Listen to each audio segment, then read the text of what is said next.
d'abord, il faut qu'il y ait des représentants des différents âges, des différentes couches sociales, mais vous savez que souvent, les gens les plus intéressés, qui sont les jeunes, ou les vieux, ou les femmes, n'y vont pas. Vous savez que dans ces assemblées, comme dans toute assemblée, ce sont souvent des beaux-parleurs qui ont la parole et les timides qui se taisent.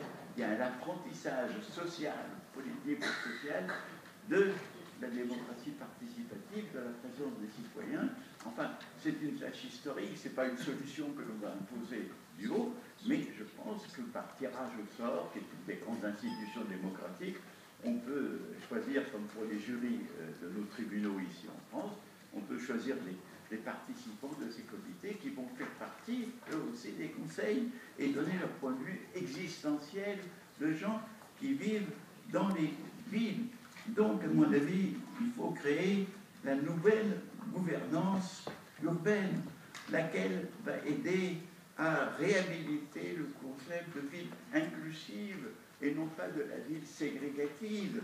Il faut renforcer l'autonomie des autorités locales et des responsables locaux.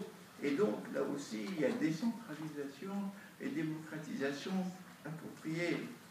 Et quant à la lutte contre la pauvreté urbaine, là aussi, c'est une lutte qui relève d'une politique beaucoup plus générale, car il est évident que l'extension du chômage est un phénomène urbain, mais qui a des causes non strictement liées à la ville, mais je dirais à des problèmes économiques fondamentaux que trouvent nos sociétés.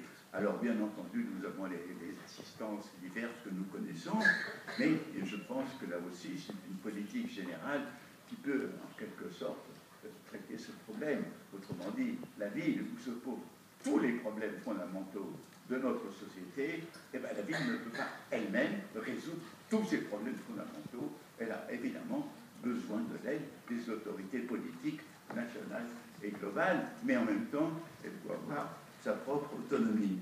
Et puis alors, prenons la question des bidonvilles ou des parelles.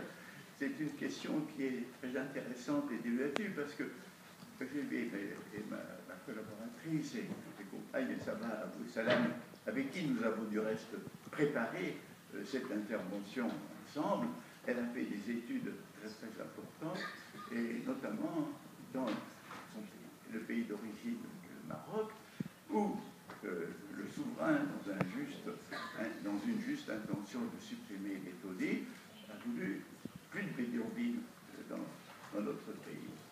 Or, l'idée de quitter le bidonville pour aller dans des sortes d'immeubles standardisés comme un peu partout, suscite des grandes résistances dans la population des bidonvilles.